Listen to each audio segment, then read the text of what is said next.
Welcome back, everyone. No, this is not going to be the radio channel. No. All right. What do we have today? This little guy was given to me by my lovely Amelia. She bought this on Facebook Marketplace because she thought I would really like it. And you know what? I really do. Because she bought it for me, and I thought that was so sweet of her. The funny part is, I had to go pick it up. She made me pick it up. I had to drive out to the middle of nowhere to get this, not knowing what it was going to be. She didn't tell me what I was getting. And then the guy handed me this. Anyway, this is a Motorola clock radio. And she's rough. This is a model 56CE. I assume that was made in 1956. A lot of model numbers back in the day did correlate to the year of introduction, so that's possible. It's got its knobs, that's half the battle. And it's got what looks like fuzz growing all over it. Oops, sorry about that. I don't know how these knobs come off. I assume I just pull them. Yes. Ooh, okay. Oh, wow. You know what? That's all that... That is just mold. Look at that. It scrapes off. Okay. Okay. All right. I'm on board. All right. I got this. Now, when you take the knobs off, it reveals a screw. Phillips head. This is what I believe to be a Bakelite plastic. And no power cord. It had a detachable cord at one time in its history. We do not have that cord. So we're going to have to figure something out. And take the cover off and see what's behind it. Now, this thing has been sitting in my bedroom closet for months. I think she bought this back in November, as a matter of fact. It's now late January, mid-January. Let's see what we got inside. Okay. I haven't looked inside yet. Wow, this is interesting. November 1955. Okay. All right. Wow. All right. This thing might actually work. It's a printed board. I've never seen a printed board this old before. And it's also been serviced before. It has one original Motorola tube, maybe two, but a couple of RCAs that are with the newer logo from the 70s. It's got a Telecron clock that is frozen solid. That rotor, that rotor could be encased. I'm sorry, I thought it was exposed. Shit, I wonder if this thing works. I bet it does. Speaker seems to be in pretty good condition. Golden voice. It's a golden voice. No way. I didn't know they had printed boards back then. I am seriously, this is... What is that? That must be one of the first printed boards ever made. I bet this thing works. Here's where I'm coming up with that conclusion. It's got these right here. These are ceramic capacitors. It looks like there's wax on this one, but that's a ceramic shell. These are the same capacitors that are in my phonograph, which is from 1958. And guess what? It works. I'm going to go find a power cord. Okay, so the power cord plugs right in. This was the interlock they're talking about. So it says this back has an interlock. You can't plug it in. Don't tamper, don't service without removing back. This radio equipped... Oh, look at that. There we are. This radio equipped with Motorola's exclusive PlaCir plated circuit chassis. This is a piece of history. Literally picked this thing up, threw it in the bedroom closet, haven't looked at it since. I'm thinking this thing's going to need to be overhauled. No question about that. Might be wrong. Clock is going. Hear it?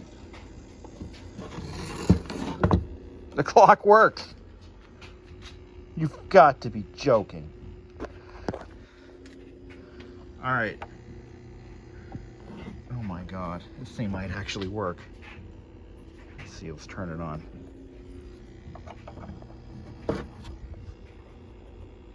Where's the tuning dial?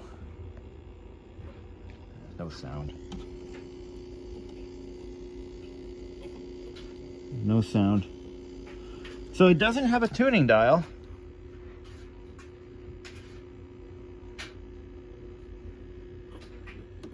I got the volume cranked.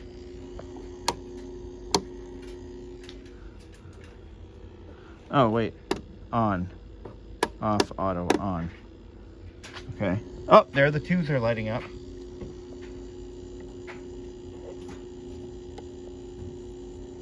Don't hear anything yet.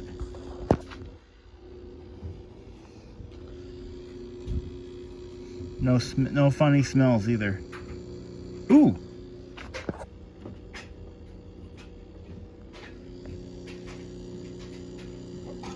I hear a hum from the speaker.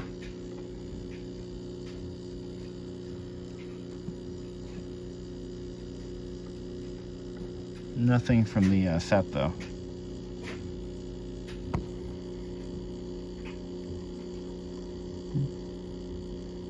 Doesn't mean it's dead in the water though. Looks like this one tube may not be lighting up though. Now it doesn't in and of itself, that doesn't mean it's bad, but it's not warming up either.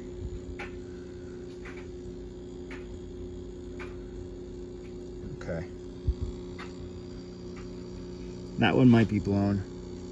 I have a tube tester, we'll test it.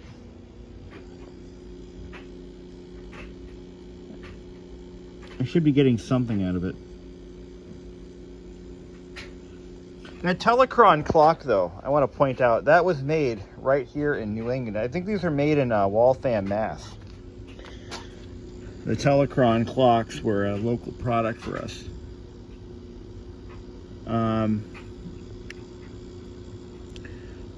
It is very interesting. I can't believe the clock works. That was not expected. That was not expected at all. What did I just do? The cord is loose. There we go. You gotta pull it out to set it. Okay. Push it in to change the alarm time. And you pull it out to set it. Wow. So what do you think? It stopped again. Oh, it's this damn power cord. It's coming loose. I'm gonna check that tube right there. I suspect it's burned out.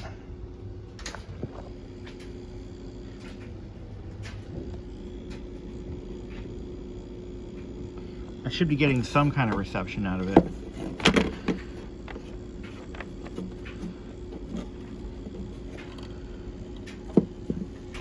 Look at how the antenna is actually part of the rear cover. It's a neat idea.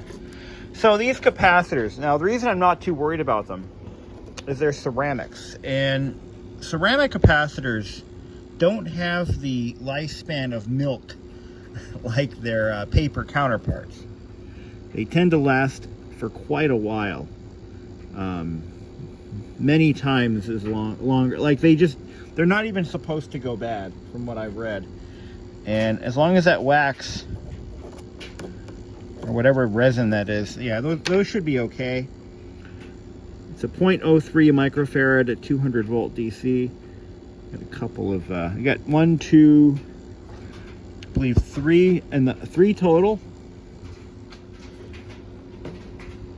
And This tells me what tubes are in there. 50C5 is the one we're going to test. And I bet you I replace that tube and this sucker comes back to life. Now, how about the lamp for the clock? There should be a lamp behind it. And I see where it would be. So we may have to pull that clock mechanism out.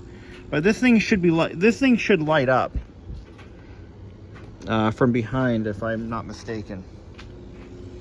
Being a clock radio, it should light up. So I might have to check on that. There's a switch back there. I see a switch. I don't see a lamp though. Even a lamp socket.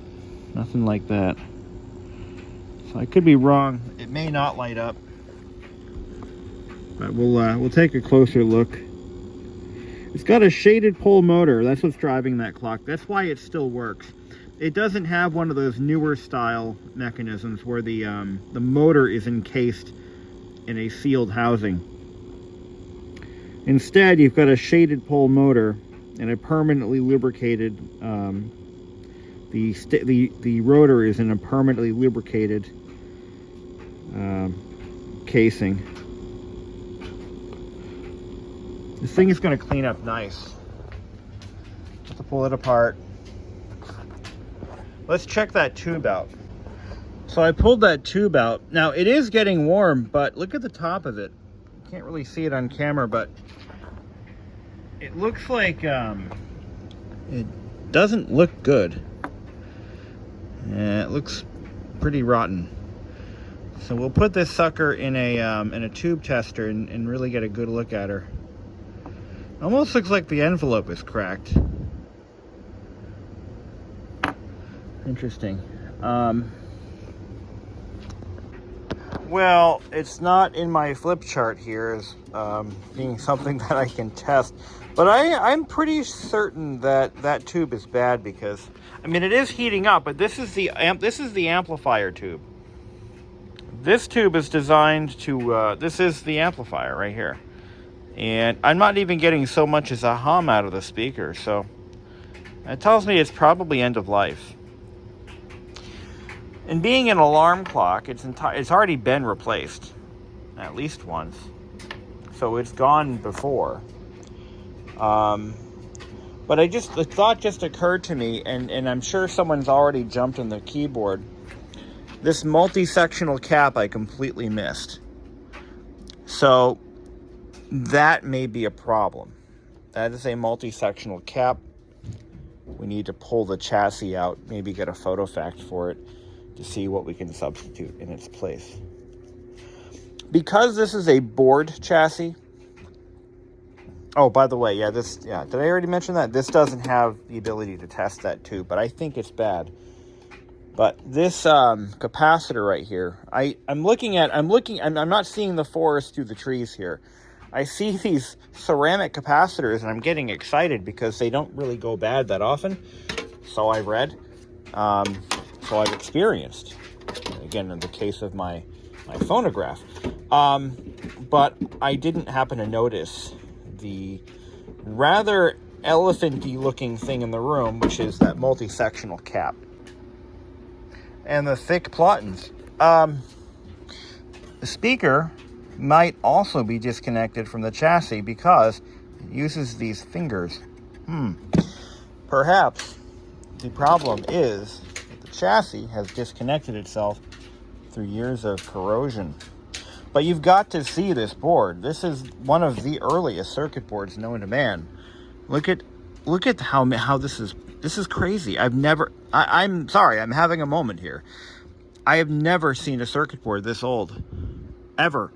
Didn't know they existed. Didn't know it was possible. I thought circuit boards really became a thing much later. 1955? Really? This is insane. But there's this little capacitor here. There's your ground. There's your two. In fact, I think the shape of these might be indicated. No, that's not. It is a 50-150 and a 30-150. So Okay, it's got 1, 2, 3, 4. Has it leaked out? It doesn't appear to have leaked entirely, all of its guts everywhere. But there's a lot of corrosion in these tube sockets. We should address that too.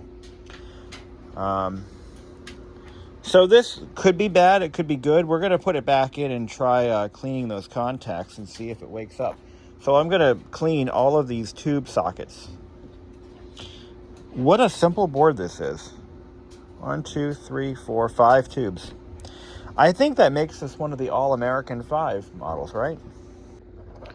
We got the clock and the tuner and the speaker out. The speaker was held in mostly by this adhesive that is long gone.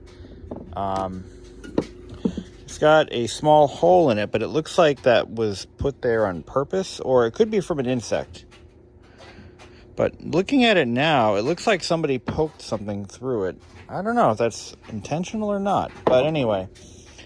The shell is liberated from all of its stuff. Now, there's nothing we can really do for the Motorola badge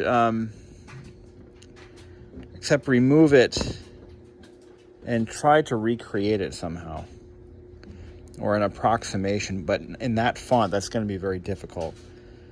But I have some ideas. Not good ones. Let's try to clean this.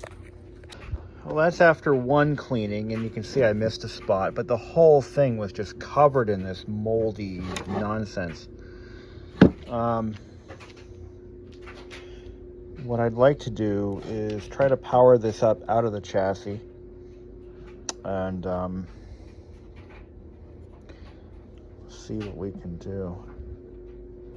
Put the speaker up to it and see if it crackles snapples. I don't know. That cap is definitely sus. And these tube sockets, they're not pretty either. But this tube, really not sure. It's got a lot of what looks like cocaine in the end of it. Yeah, that doesn't look good. So I think before I start recapping and going crazy, which we're talking 2-3 caps here, I'm probably going to go ahead and just replace that tube. We'll try it. And see what's going to happen with it.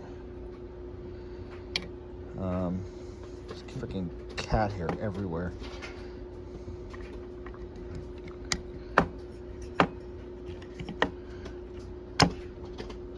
Yeah, there's little bits of corrosion in all of these sockets, which is where our deoxid. I'm not going to power this up right now, so I can do this. It's not going to hurt anything. But it's been serviced before. I mean, look at all these newer RCA tubes that are in here. Looks like this one was rammed in. Can't get it out of the socket. If the pin doesn't break. That's not good. I'll let that simmer for a little while. These knobs, they've grown fur. And they're also chipped, but that's okay. Adds to the character. I'm going to try to clean these next. Ew. Alright, so I got the volume knobs cleaned up. It's too bad they're chipped like that. That is a shame. But the clock. Now the clock, most of the oil has leaked out of the motor. But here's the clock face. This is in really good shape. It's not cracked. I'm going to be able to polish that, I believe, with a little bit of motorcycle windshield polish. I have some of that left over. But you can see that the motor is inside that little housing. Well, the motor's not. So this is a shaded pole motor, but instead of the rotor being exposed, it's inside here, along with oil and bearings and all that nice stuff. So this probably won't keep very good time as it sits. I'm trying trying to be careful with this. I'm going to clean this faceplate with a little bit of WD-40 on a rag, and that should clean it up nice. I don't want to ruin the paint. I don't want to get the print off of it. It's in pretty good condition overall. Beautiful 1950s design. We got a standoff over there. You know, it's funny. This motor probably has decades, plural, of operation, and it still works, which says a lot about how they used to make things, because you're not going to repeat that success with anything made today.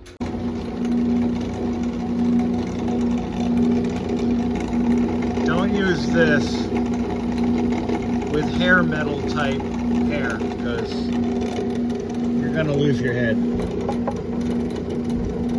But we're going to use this to polish the Bakelite. This, I believe, is real Bakelite, so that's what it feels like. That's what it looks like.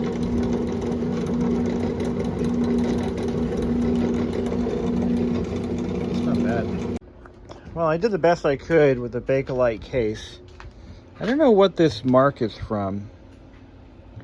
It looks better in person than it does on camera. But again, it's Bakelite, so it's, you know, that is what it is. I took my buffing wheel to it. It helped. It sure did. But, you know, it's heavy too. Real heavy. Now, as for the speaker, I cleaned it with a paintbrush. Just a light dusting. And this hole, I wonder where that came from. That could be an insect hole. It's ironic that it lines up perfectly with that. But these contacts are certainly dirty enough to maybe have prevented audio from being sent through the speaker. So what we're going to do is we're going to take a little bit of steel wool, and we're going to clean the contacts on the speaker and here. All right. Clock face has been polished. I used Plastex by Meguiar's, and it cleaned up the staining on the back and gave it a nice shine. The clock face has been cleaned. That motor is going to need some kind of lubrication at some point somehow. Not sure how I'm going to do that, but hey, it runs, so there's that. So we're going to just drop the clock back in, upside down preferably. Just kidding. Well, what's that thing? Still in there. There we go. Oh, okay, I see. Yeah, but the plastic. There is no backlight on this clock. So I'm wondering, I guess I never thought of that. There's no backlight. All right, the speaker was originally mounted with an adhesive compound that we don't have. So I'm going to drop it in place, and I'm going to use what I do have.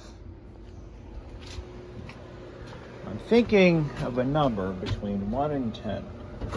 No, I'm actually thinking about using RTV. I think RTV would do the trick. I used enough of it. And the other alternative would be, and I don't have any, and that's liquid nails, which would probably do the job pretty well, actually. I'm going to put 4 dabs of RTV around the speaker to keep it in place. At this point, that RTV will take about a day. We'll just let it cure for a day, and that's it. I think it'll be all right. Clean that up a little bit. So, and that speaker will be permanently going nowhere, as they say. It's going nowhere, son. I am going to order that tube. I think it's bad. I mean, it looks like literally Richard Pryor was working on the line and dropped that supply for the hour and let it go through, and yeah. Multi-sectional cap. I'm not going to condemn it just yet. I know it's bad. You know it's bad. Everybody knows it's bad. Hell, I told Amelia she thinks it's bad, even though she has no idea. But we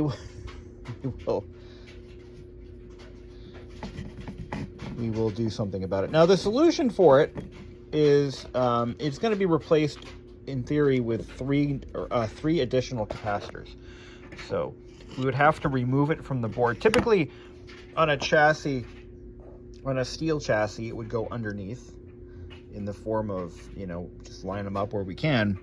But in this case, not much we can do. That, I don't know how it's wired. I'm gonna need the diagram, the circuit diagram for this. Broke one of the wires off the antenna, but that's not a big deal. Don't know what this is. Don't know what that's for. Does that line up with something? I think it might. You know what? I think that's a fuse. I think that's a fuse. Hobby. This is a pretty... Yeah, I gotta say, for your clock radio, this is pretty interesting. You know, seeing how it was built very differently from anything else I've seen from that time period, it almost looks like it was made by aliens. No. So I looked it up. Circuit boards, printed circuit boards, have actually been around since they became prominent in the World War II era for portable electronics, radios, and such. So they definitely existed.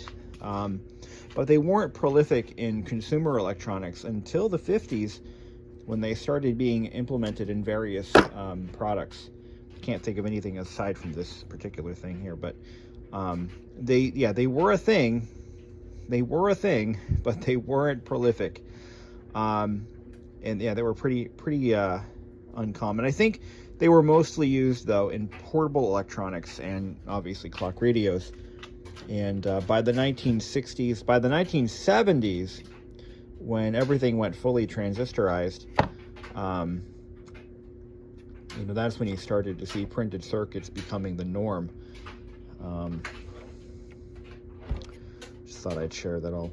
But they were conceptualized as far back as the 1900s or the 1920s, depending on who you ask. But again, they really were more in the experimental phase, kind of like how we were talking about AI 5-10 years ago. It existed, the concept is there, but in practice. Now, these knobs cleaned up okay, and you can see that this one actually has embossed numbers for the channel position. This is really, again, this is a very inexpensive radio. And, you know, so it's not got all the bells and whistles and features that you would want. This is probably more of a budget set, and the clock is held in. This was not really meant to be kind of torn down and preserved like what we're doing. That was not the manufacturer's intention. We are kind of breaking the law there. But anyway, I can't do anything else with this at this point. It's kind of a moot point to continue yammering. So we'll see you guys back in part 2. We'll replace this tube because, again, it doesn't look healthy. So I'll pop in another one. And if that still doesn't work, we're going to work on a solution to replace that multi-sectional cap. Again, there's, I believe, 3 capacitors in there. 1, 2, no, there's 2. So I don't know how it's wired. We're gonna have to figure that out, because again, I see 6 contacts. Yeah, I don't know, 6 contacts. So we need to look at how it's put together, and yeah, we'll go from there. Okie dokie. Before I go, I want to say this. This is one of those projects. These clock radios have very little value. They really do. And I've talked shit about the Etsy crowd before. You know who I'm talking about. The guys who turn typewriters into iPad stands, the guys who take phonographs and, you know, large furniture radios and turn them into just like liquor cabinets and shit like that. There is a case, and I kind of wanted to, when Amelia said when I picked this thing up and I didn't know what I was getting, and I drove home and talked about it, I'm like, you know what I could do with this? And I was serious. As long as that clock works and keeps time, even if it doesn't, I could turn this thing into a Bluetooth receiver. I know what you're thinking. You're thinking the Etsy virus has impregnated itself into my brain and is multiplying. No, it's not like that. Hear me out. I can fit this. I can fit into this chassis. I can even use the original volume, but just strip the board clean. I can even use the volume control. I would leave the tuner for just aesthetics, but the volume control could be functional again. I would put a small, low-powered amplifier. Seriously, you could fit all of this into a board that big. Fit it in there and put in a Bluetooth module.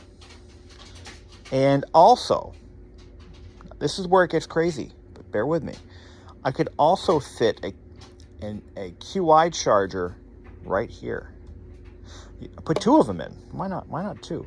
Put a QI charger in here. Stick a 120 to 12 volt power supply in there, maybe with a 5 volt tap on it, and you've got yourself that retro vintage, shut the fuck up, retro vintage clock radio that charges your phone. Will you please stop?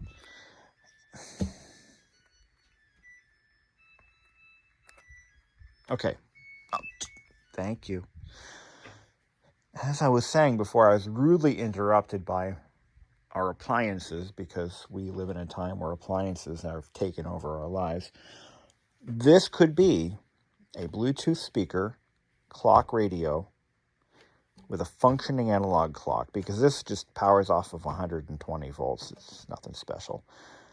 Let me know what you think, because let's be honest, in 2023, I am not going to be waking up to propaganda AM radio every morning. Not going to happen. I mean, it'd be cool to see it work again, but not going to happen. So, bear with me. See where this goes. See where this project takes us. And yes, you can attach speakers with RTV. It can be done. That'll stay. That'll be permanent. Oh, that is a very early, well, not early, but yeah, I guess kind of early, neodymium magnet speaker. This should be magnetized. It is. Yeah, there's a permanent magnet in there. They didn't really figure out how to do that until like the 1940s. Prior to that, or 50s maybe.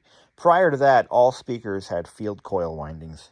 So, hooray for the permanent magnets. Now, this radio is, turns out, a fairly popular model. They made a lot of these. And, gotta wake up all them boomers. Anyway, it's unfortunate that this one's in black. They came in a ton of different colors. Red, teal, yellow. And they had a few different versions of these radios, most of them using the same basic All-American 5 chassis. I also learned that this amplifier tube can get up to about 400 and some odd degrees Fahrenheit, which is pretty terrifying, considering it's going to be next to your bed. And yeah, so that's just super. 400 degrees. Imagine that, huh? 400 degrees. Well, wrong plug. I'm going to have to resolder the antenna lead. In our last video, I think we determined that, and I unfortunately, my tube tester doesn't test that particular tube. So I can't really, I don't know if it's good or bad, but it looks pretty bad since it's got what looks like cocaine at the end of it, which could be from something burning off. We don't really know what the condition of that tube is in. I'm going to reassemble it for now just to power on test it, because I think one possibility of it not working is these contacts were pretty corroded for the speaker, and corroded contacts don't conduct electricity so good. So based on that hunch, we're going to just slide it back together again and just see what happens. The multi-sectional capacitor needs to be replaced, I'm certain, and this tube may be at fault. So you got two possible problems, but otherwise, let's see what happens. In our previous video, we did start reassembling this radio by reinstalling the speaker and the clock. And you'll notice that the speaker is installed with RTV silicone. And that is going to hold her in place pretty well, I think. So let me go and slide the chassis back in. It's a two-handed operation. I don't have a tripod, so yeah, give me a break. All right, so we're going to just power test it. If this doesn't work, we'll order that tube, and I'm going to have to do a cap job. But I figured, what have we got to lose, honestly? So let's click it on. Now, how this thing works, you'll notice that the tube chassis is connected to the clock, and that's because the clock contains the power switch and the automatic on switch. It's basically the same switch. Power goes into the clock. Clock is already running, so we know we have AC power. Yeah, no provisions for any backlighting, which is kind of crazy. You'd think it would have that, because I know some other clocks, I think the Big Ben had a backlight. No, it didn't. No, it didn't. I'm full of it. All right, where's my power switch? It should be on the bench here somewhere. Unless the cats got to it, which would be a shame because I don't think I can get another one. They don't have those at Walmart anymore. I think the cats got to it. It was on this table just a little bit ago. Got it. Oh, another thing I learned is that it doesn't look like this radio is indeed Bakelite. It's actually made out of a resin that's not Bakelite. It sure looks like Bakelite to me, but I'm told it's not. See if we get anything out of this besides heat and light. Nothing. Nada. Just a lot of heat and a lot of light. So I reckon we put a new multi-section cap in there. Change out that tube right there. I think we might actually have a running set. I have read that the PlaCir circuit boards are difficult to work on because the copper foil can delaminate very easily. So that's something to consider.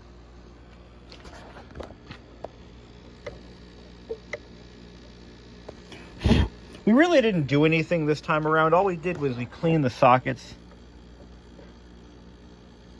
which from what I understand aren't even real tube sockets. I thought I heard something.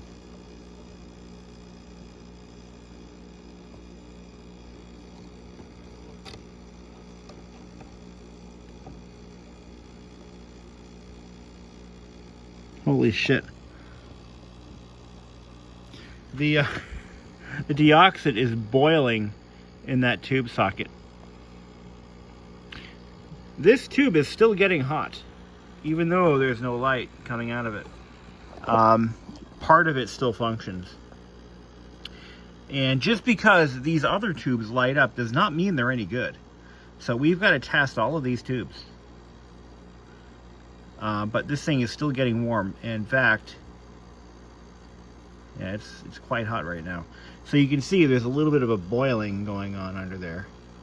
probably shouldn't touch this. This is line current. That was dumb. That was really dumb what I just did there. Don't do that. That would have bit me.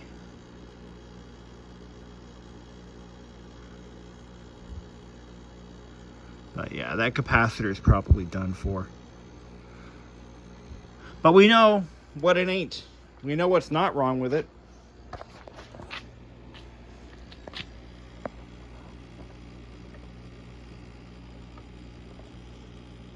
All right. I think what we'll do now is I want to see if the tubes are enough to light up the clock. No, they're definitely not. But they would probably produce a faint glow through the edge of that plastic. And these aren't glow-in-the-dark hands either. These are they're just painted black, like those radium ones. So, all right, let's shut this thing off. Now, if I put it on auto, let's make sure that works. So on auto, if I pull on this, or I'll just, here, we'll change the set point. Yep, it turns on, and then it should turn off too. No, it doesn't.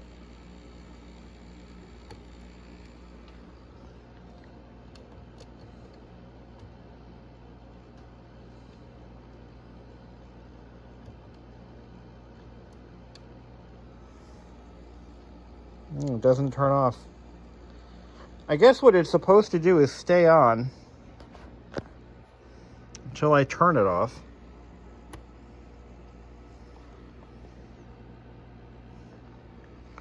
And then put it back on auto. And then it should trip again. Right there. There it goes. So that's all working fine. But then it stays on, I guess. This is very exciting. All right, it's all cleaned up. I gotta clean this knob first, and then I'll put it, I'm gonna just kind of bundle it back together again. I have a list of what I need for parts, and then we'll check back in.